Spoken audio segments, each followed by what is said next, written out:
Hello, welcome back to the Cricket Nerds. It's me and Benji today, and we are going to be talking mostly about India and Virat Kohli. A masterful century once again. I called him the ODI GOAT the other day, and I think I've been proven right. Um, he makes it look so easy. It was a beautiful knock, 166 at a strike rate of 150.9. That is outstanding stuff from Kohli. And also Shubman Gill with a very notable 116 off 97 rocks. So overall, India managed to put on 390 for 5. And in response, Sri Lanka managed to put on a total of 73. All out. All out. So an absolute embarrassment for Sri Lanka. Commiserations for them. I feel like they deserved better overall. Like, it would have been nicer to have a closer game because it was obviously a decent batting track. But yeah, let's talk a little bit about Kohli. Now, this was his 166 was made up of 13 fours and 8 sixes. I believe that is the most sixes that Kohli has ever hit in an ODI innings. So there's a little stat for you. It was also, like, just pointing out the obvious, it was a very fast, big 100. First things first, is this return of Kohli to form?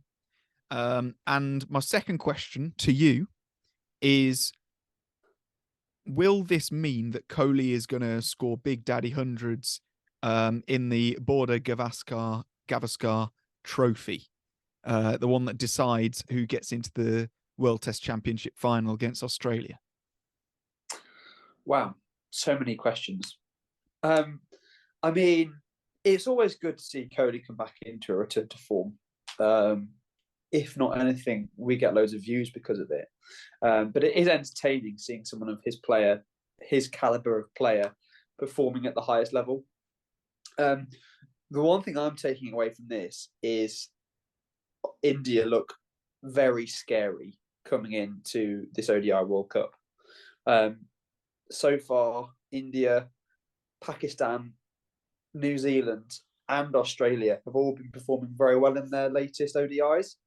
And yeah, with the ODI World Cup at the end of this year, I think it's going to be a difficult time for England, who've not been going through a very good run with it with the ODIs. As far as you're talking about with India, I'm assuming the cup that you were talking about is the India versus Australia Test Series that's coming up? Yes. Yes. Border Gavaskar Trophy is what it's. I wasn't aware that's the name of the trophy between India and and Australia. It's their version of the Ashes. It's huge. Yeah, I mean, I think it's in India as well, so it obviously will play into India's favour. I don't think you can take anything from red ball and white ball because they are two, in my view, completely different games. Seeing Kohli in form in white ball just means that you're seeing it well. Because you do play very different types of games. Also, he's coming up against the Sri Lankan pace attack and the Sri Lankan spin attack in Indian conditions, whereas actually Australia has a higher caliber of pace attack, whereas probably I'd say that Sri Lanka edges it for their spin attack. There's some debate there potentially. It's a different game though, isn't it, when you're talking test matches and ODIs? You've got fielding restrictions that aren't there when you come into your test series. I think what it is telling us is that Kohli's in form. And I think that's the bottom line, isn't it? That he's a man who is a very, very, very dangerous player. He's now back into form. And he's obviously seeing the ball and playing it well. We're seeing a little bit of the Kohli of 2018, which is a scary thought. I think having the captaincy off his shoulders has really helped him as well. But yeah, it's always scary when you see someone like him perform well. What do you think about, on the other side of things, Sri Lanka's performance and how they've looked in this tour of India? And do you think that they're going to be, even contending in the upcoming World Cup? I don't think they're going to be contending for a first place spot at all. As far as their batting goes, it's been inconsistent at best. Like Shanaka has been outstanding, and if he can carry on his form, then they might win a few games. And I think bowling wise, people like Chamika Karunaratne, he's really impressed me. Kamara and obviously Hasaranga tends to be consistent, but I would say that Hasaranga isn't that consistently potent in ODIs, which is something that surprised me. I was expecting him to be far more dangerous and more prolific as a wicket taker, but it does seem like T20 is his preferred format, and certainly the stats would suggest that. Bowling wise, he averages 38 in ODIs, whereas in T20Is he averages 15. So it's quite a big difference, and I think that's where Sri Lanka miss out. They don't really have the big match winners apart from Aslanka, who's obviously in a purple patch of form. Sorry, Shanaka. Wow. Yeah, that was pretty special. But yeah, other than the Shanaka, they don't really have the big players that are gonna help them to kick on. That being said, I don't think they're an awful team by any stretch. And I'm still excited to see what they can do. But yeah, this game was it was all India. There was no real fight back. I don't know what you think about the Indian bowling attack, because at the moment their pace bowlers, specifically two of them, are looking incredibly strong. Yeah. And I mean, they only played 4 bowlers today. That's all they needed, and one of which was a batter. So it was pretty special. Yeah, I think it is very scary, isn't it? I think, yeah, Mohammad Siraj today was really the main man, wasn't he? I mean, picking up 4 for 32 off his 10 overs, I think was just that's some good stats, isn't it? Like, you're always impressed. Like, if I was bowling that on a Saturday, I'd be pleased. Would you? And as you say, yeah, he picked up the majority of he picked up 3 out of the top 4 wickets. So yeah, always super important when you see that type of thing. Having Siraj and Shami in form is incredible, especially when India are playing without someone like Bumrah as well, who's always been for the last few years their flagship, their main, their premier bowler. So yeah, seeing that they're resting Bumrah. Also, he's being rested in the Test series as well. Maybe that's showing us that India are really pushing for this World Cup this year. I mean, it's a home World Cup for India as well. Like, bear that in mind too. Like, the last people who won the World Cup, England, had it in England. Like, there's always an added pressure, isn't it, when you host your World Cup as well? Yeah. And I think India really have the setup to make it competitive as well, because if they make like turning pitches, first of all, they've got batsmen that are brilliant. But second of all, they've got spin bowling all rounders coming out of their ears that are like really high quality. Like, as an England fan, I can look at England and think we've got Moeen Ali and we've got Liam Livingstone, but as like spin bowling all rounders, they are far better batters than they are bowlers realistically. Whereas, I mean, we could name, like, for me, I'd say like Liam Dawson. I know he doesn't play as much. Yeah, he's all right. I think he's another one that's in there as well. Yeah. But they kind of pale in comparison as bowlers, especially when you think of the likes of Axar Patel, who has shown that he's a batting master as well recently. Yeah. Washington Sundar, Ravindra Jadeja, and Ravichandran Ashwin, who are all like, they all walk into any international side really, as absolutely outstanding players. And that ability to bat deep, we've seen in ODIs and in T20s, consistently makes it so your top order can be slightly freer. You can set those higher totals, like 390 for 5, and then you've got plenty of bowling options to go to. And Shreyas Iyer, if he can bowl a few, if he can chuck down a few pies for India, that's not a bad thing either. He only went for 2 off his 1 over today. So there are so many options. The depth of talent in India is insane. And speaking of depth of talent, we've heard some news from the women's IPL, which is that the teams are going to be kind of, they're going to select which teams are going to be able to get players. What? No. Which franchises are going to be able to get teams on I think it's the 25th of January. So 8 out of the 10 current IPL franchises have put their names forward for teams. I believe the only 2 that haven't, from memory, are Lucknow Super Giants and RCB. RCB just don't want anything to do with anything else. They only want they only want their current team, apparently. Yeah. But yeah, so women's IPL, there will be 5 teams in that competition. So depending on which franchise actually gets them, that'll be really exciting to see. I'm really quite looking forward to it, because there'll be a lot of money put in by the BCCI for this competition. The women's game is only growing. If you haven't watched any women's cricket, I would genuinely recommend it. It is really entertaining. Yeah. We've got some players that we want to see. I really want to see Izzy Wong get an overseas slot in one of the franchises. I would love to see Punjab Kings get a franchise. Punjab Queens, maybe. That'd be cool. There's a lot of good stuff going there. I think that's really exciting. I think it's great for the women's game as well, because in the past for the IPL, it's been very much almost like a secondary tournament. Like it's not been the franchises that we know. And I think that just adds to the profile as well. And I think it's a fantastic thing that's happening this year, just to increase that. I think a lot's been done for the women's game. We think about the 100 in the UK. That's really helped, bring that profile up and have these same franchises for both the men and the women's side. We've seen it already in New Zealand. We've seen it already in Australia in the women's BBL. So I think, it's fantastic that it's joining in India as well. And I'm really excited for that. And come on, CSK women's, let's smash this out. Speaking of T20 and interest, at the minute there's so much going on, and if you haven't checked it out, I really recommend you do.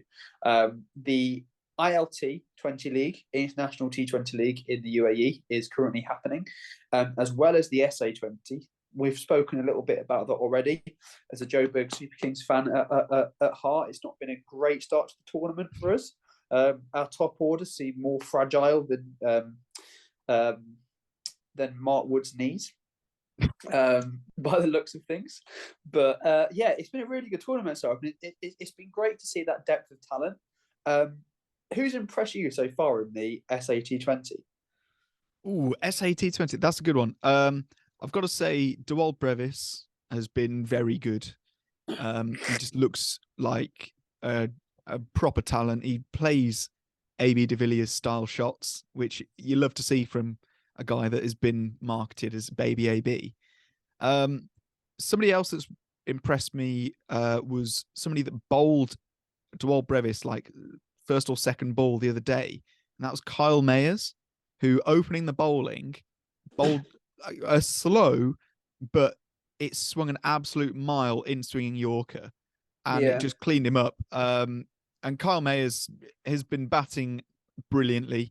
Some of the shots he does over extra cover are like outstanding. You just don't, you've got no idea how they get so much power. People like Surya Kumar Yadav, Kohli in the World Cup against Pakistan, like when they play those back foot shots that go over extra cover, it's ridiculous. So they're 2 people that have really impressed me. I could go on and list a few. Ollie Stone had a really good game. Jofra Archer was bowling absolute wheels. Brilliant seeing back. Oh, what's his name?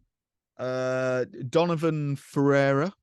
I think he has JSK. been brilliant, and he's playing for Rajasthan Royals in the IPL, and he was kind of like a low-key purchase. So if you get a talent like that, that's why I like watching all these T20 leagues and like keeping abreast of the scorecards, things like that, where you can Yeah. You can see who's doing well for the country you support or the different franchise teams you support. And it's it's good to kind of keep a finger on the pulse of what's going on in Yeah. cricket. Yeah. How about you? Well, I want to speak about Donovan Ferreira because I saw that he got picked up, and I hadn't heard of him before Rajasthan picked him up. But he's a spin bowling, batting all rounder who That can also wicket keep. keeps wicket. Yeah. So he's like the full package when it comes to all rounder. Like Glenn Phillips as well.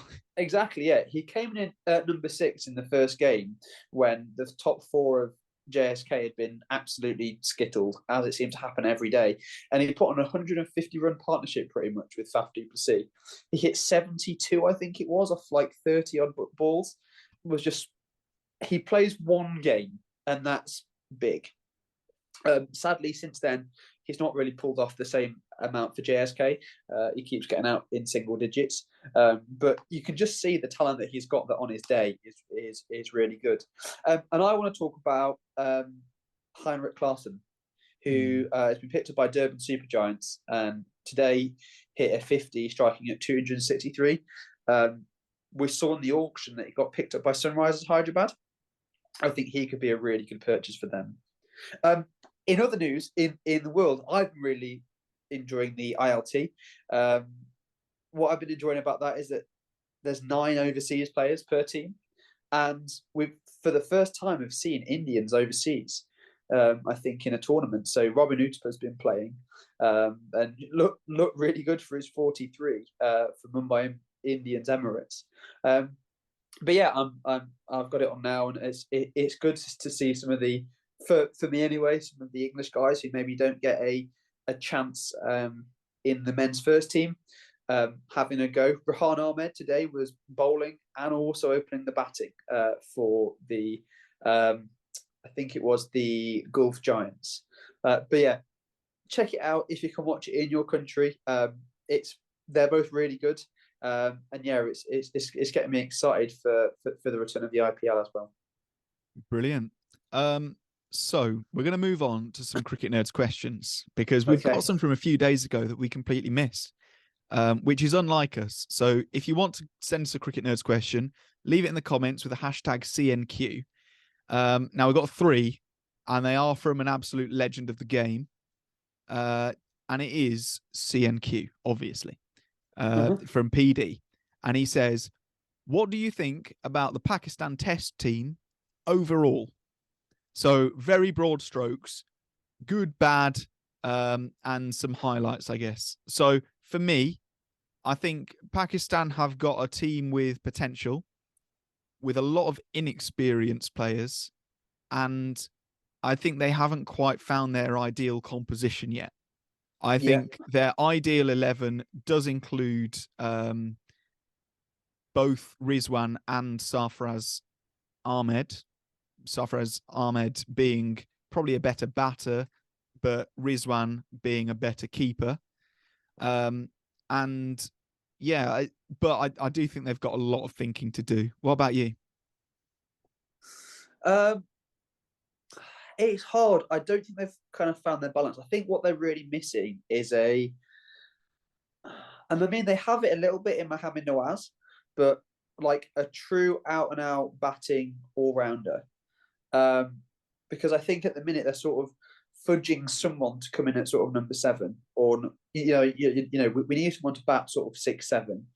You see with a team like England, the wicketkeeper bats at 7, and there's an all-rounder, the Ben Stokes, who comes in that sort of number 6 spot. And I think teams that have been successful recently with England, you think of Australia with Cam Green, it's worked quite well. The teams where you've got the wicketkeeper batting at number 6, and then someone who's not quite as good as batting at wicket coming in at 7, like a not out and out all rounder, I think that's what they're missing. I think they've nearly got that in Mohamed Nawaz, but yeah, it's interesting. I see Nawaz as a really strong number 8 option. Because he is a good bowler and he is a good batter. But yeah, I completely agree. In the same way that I wouldn't bat Ashwin at 7. Yeah, I think they're very handy number 8s. But you're absolutely right. And I think it depends how you want to mix your team up, because they can get some overs from people who bowl in their top 5. I mean, Babar Azam can turn his arm over every now and again. I forget who else was bowling in the top order, but who was batting number 5? Salmon, Agar Salmon or whatever. I guess Salman Agar. Yeah, something like that. I think can do that, and yeah, potentially there. But then if you want to fit in South Shakil, who's been their best batter, all of a sudden you lose that balance. So I think that's something that they just haven't got, and I think teams go through phases of having that or haven't got that. So I think if they can sort that out, that would solve their problem. Also, elephant in the room, they're missing Shaheen Sharafridi. They're missing Shaheen Sharafridi. Him and Naseem Shah, having both of them there, that's their pace attack sorted. As when they're in the subcontinent, and then when they're overseas, they can add in Harris Ralph, they can add in Hassan Ali, they can add in whoever else they need to add, and it really bulks that team out. Yeah. Second CNQ that we've got is thoughts on Hardik's permanent T20I captaincy. Should Rohit retire from T20I and focus on the other 2 formats during his remaining days in cricket? This is a really interesting one. I am inclined to say yes, Hardik should be the T20 captain. I think Hardik Pandya is a good captain. I think he is one of the greatest T20 players at the moment.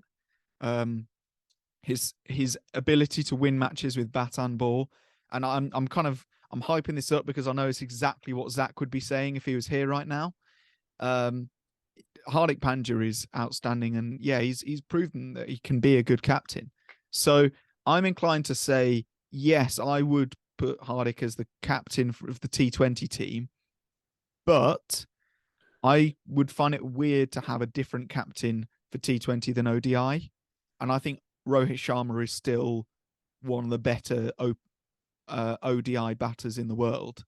So yeah, I think the Rohit as a captain experiment has not gone quite to plan. In the India side, we know that he's a good captain because he's won the IPL with Mumbai tons of times, but yeah, it doesn't seem to quite become enough overall in India. So what do you think? I'm undecided because I think that, they haven't done terribly in T20s. Like they had a World Cup that wasn't quite what they wanted. Whether not having Rohit playing T20s does fix that, I don't know. Because as you say, I think Rohit, I feel Rohit is still a good T20 batsman. However, would Ishan Kishan be better? Maybe. Actually, if in T20s you were opening with maybe like Ishan Kishan, Shubman Gill, and then having Kohli and Sky 3 and 4, that might accelerate the scoring rate a little bit. And I think that's something that India struggled with during the last World Cup, was their early fast-paced scoring. I think that's where they fell down slightly. The trouble with India is they are spoiled for selection. They've got too many good players who can play in every single spot. It'll be interesting to see if India decide to do that. I think there's a merit in Hardik becoming the permanent captain. The only question mark is Hardik's fitness. That's always been something that's been a bit of uncertainty about him over the years. We've seen from Gujarat Titans that he's a good captain, and we've seen that when he's been standing in, he's a great captain. So yeah, I don't see any problem in that personally. What you've just said about India's depth of talent leads really nicely into our final CNQ for the day, which is also from TD, the absolute legend of the game. And if you want to be a legend of the game, leave us a CNQ and subscribe, please.